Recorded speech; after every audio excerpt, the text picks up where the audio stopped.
Malapit ka na sa Metro Manila, that's given. Okay, 30 to 40, 45 minutes nandun ka na sa Metro Manila. No? Pero, bihira ka na makakita ng mga lugar na marami pang mga greens. Alright mga kabahay, introducing Florence house model. So ito po ay single attached with 3 bedrooms, 2 toilet and bath. And meron din tayong carport dito mga kabahay. No? So meron po siyang typical lot size na 80 square meter and meron tayong floor area na 75 square meter. Though yung gross floor area niya talaga is 112 square meter. Pag sinama na natin yung covered carport po mga kabahay. Yan. So over by this side, ito yung ating dressed up model. And over by this side naman yung ating turnover unit. So papasukin natin sila isa-isa. Let's start with our dressed up model. Alright mga kabahay, as you can see, stunning house model. Single attached po mga kabahay. No? So itong fence and gate na nakikita po ninyo, bagaman ito ay dressed up model. No? So ito na rin yung deliverables.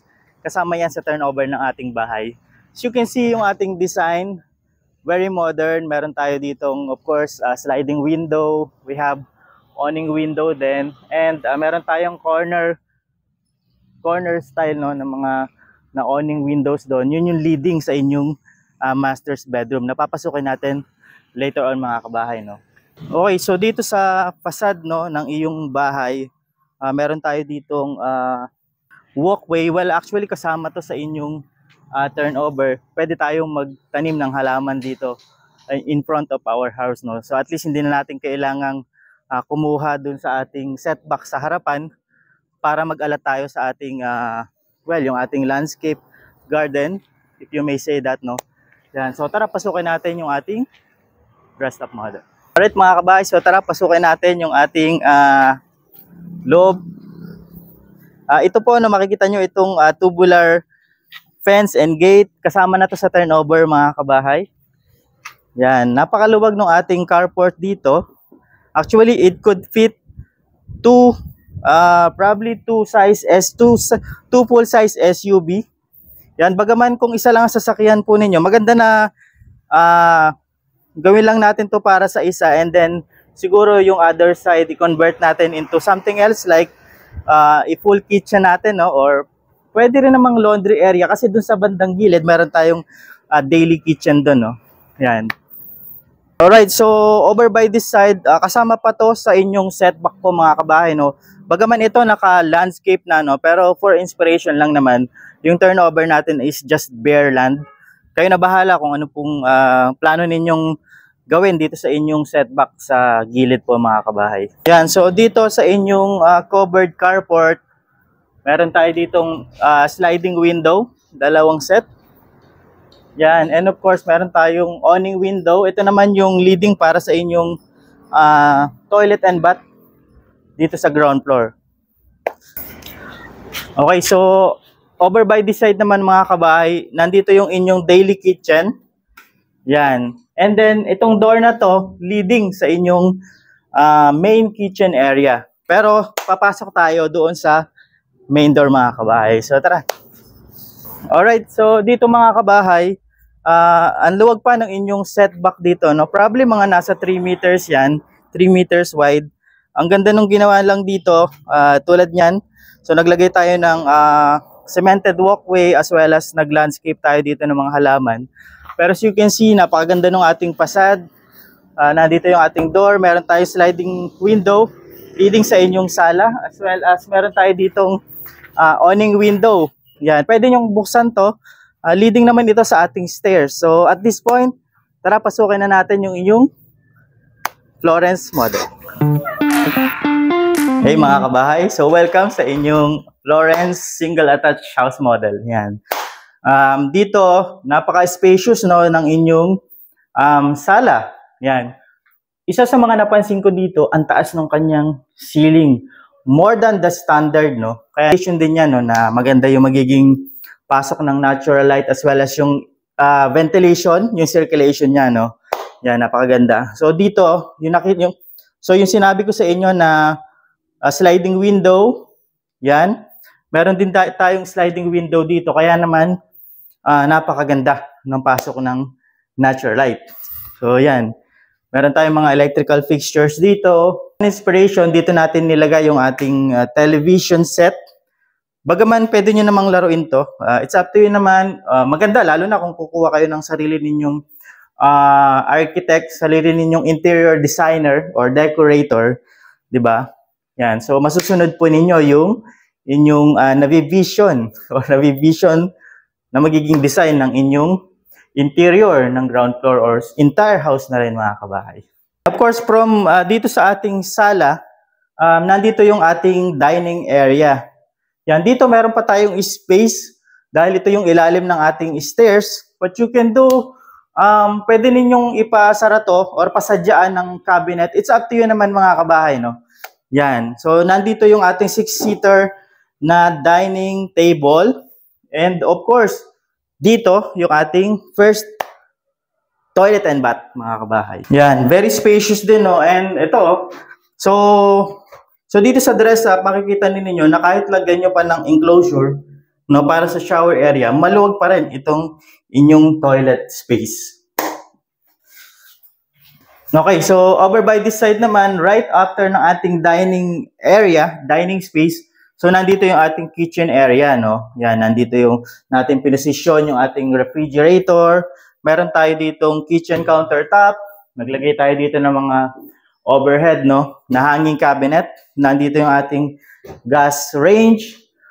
Tulad ng nabanggit ko, malawag pa sa labas po, mga kabahay, no, so pwede nyo naman i-convert yun into full kitchen, lalo na kung mahilig kayo magluto, di ba? So mas mamamaximize nyo naman to ngayon bilang isang dining space. Alright, okay, so from this kitchen area, ito naman yung sinasabi ko sa inyo kanina, access door natin leading sa ating daily kitchen and as well as yung ating carport, no. So ideally maganda to pagka halimbawa meron tayong mga items, no, na ayaw na nating ipasok from the main door, pwede na nating idaan from the carport and then diretso na tayo dito sa loob, no. So, ngayon naman akyatin natin yung second floor para mas ma-visualize naman ninyo, mga kabahay, yung ating 3 bedrooms sa taas. So tara. Ayan, ganda talaga nito. Sobra. Mga kabahay, so purong buhos yung ating hagdanan with, of course, tubular steel. Kata natin. Yan. So, dito, ang taas ng ceiling sa second floor. Pwede ka pa maglagay ng chandelier dito, mga kabahay. And, of course, lagay ka ng mga ganitong frames. So, yeah, there you have it. Ito yung ating walkway, mga kabahay, sa second floor. Bedroom 1, masters, bedroom 2, toilet number 2. Tara, pasukin natin to. Ito yung ating bedroom 1, mga kabahay. Yan, fit siya sa single size bed. Pwede tayong maglagay dito ng, ito, no, yung, pwedeng built-in cabinet na rin, no? And mini workstation or study area. And of course, meron kang sariling sliding window. Yan, ang taas din ng ceiling po, mga kabahay, no? So, paglabas natin ng bedroom 1, tulad dito, meron pa tayong space dito. Ginawa natin as inspiration. Naglagay tayo ng display cabinet dito. Pero pwede nyo rin naman lagyan to ng siguro 1 chair and table. Parang coffee area. Parang ganun. But it's up to you naman, mga kabahay. And nandito yung ating toilet and bath number 2. Enough din, no? Pagka 1, 2, 3. So, ayan, mga kabahay. Enough din, no? Yung kanyang space pag nagkaroon tayo ng enclosure sa shower. Ito yung ating toilet bowl. So ito, no, ang ganda ng inspiration dito, mga kabahay. So yan. Pwede nyo na rin namang i-adapt to. There you go. Parang mas spacious sa second floor. Not sure. From the toilet and bath, ito yung bedroom 2. Pero tingin ko, mas malaki to doon sa bedroom 1 natin. Okay? Parang pataas ng pataas, no? Parang palaki ng palaki yung sizes niya. Check natin mamaya yung masters, no, kung tama ako. So, yan. Actually, ito, pwede na to sa couple, no? As you can see. And, ang luwag pa dito, mga kabahay, nakapaglagay pa tayo dito ng parang workstation, cabinet over here. Meron ka rin sariling bintana. Ito, pwede sa abang sa aircon dito sa side na to. Maluwag to, mga kabahay. Yan. So ngayon, puntahan natin yung bedroom 3. Alright, so mukhang tama nga ako mga kabahay. This is our master's bedroom. Isa sa mga premium, syempre pag master's bedroom, siya na yung premium sa mga bedrooms, no? Yan. Kung makikita po ninyo, ang ganda ng placement ng kanyang mga windows. So imagine po ninyo pag naglagay tayo ng curtains dito, pa L-shape, no? At syempre pag bubuksan po ninyo, ang ganda na kasi meron pang edge dito. So, very premium ng kanyang pwesto. Overlooking, kagandahan dito sa Santa Maria, specifically dito sa Barangay Quezio, kung nasaan yung North Orchard, mga kabahay, yung greenery, no? Talaga namang yung breeze ng mga puno, nandun pa. Kumbaga, malapit ka na sa Metro Manila, that's given.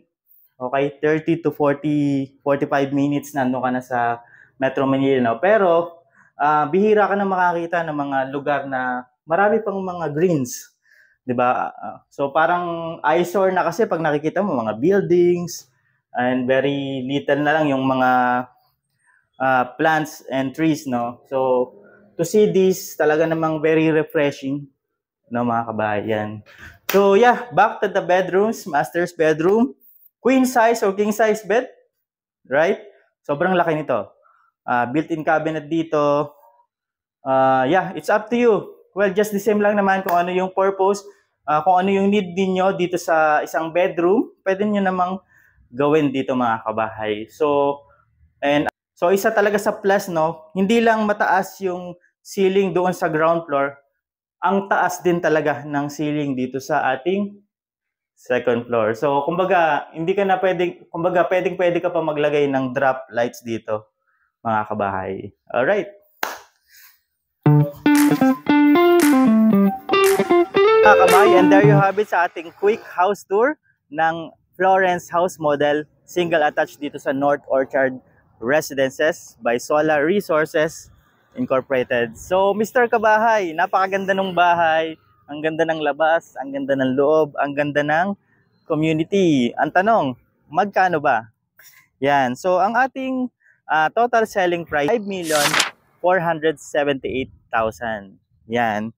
And then meron tayong reservations fee na 25,000 pesos. So kung kayo po ay currently sumasahod or meron kayong gross monthly income na at least 130,000, pwede na po kayo mag-qualify, no, para makapag-avail ng isang single attached complete finish turnover dito po sa exclusive community ng North Orchard na located po sa Santa Maria, Bulacan, mga kabahay. And para po sa iba pang detalye sa site tripping schedules, pati na rin po sa reservations requirements, pwede nyo po akong i-message directly sa ating Kabahay Goals Facebook page para matulungan namin kayo. Muli, ako nga po pala si Rog ng RCT Realty. We find home for you.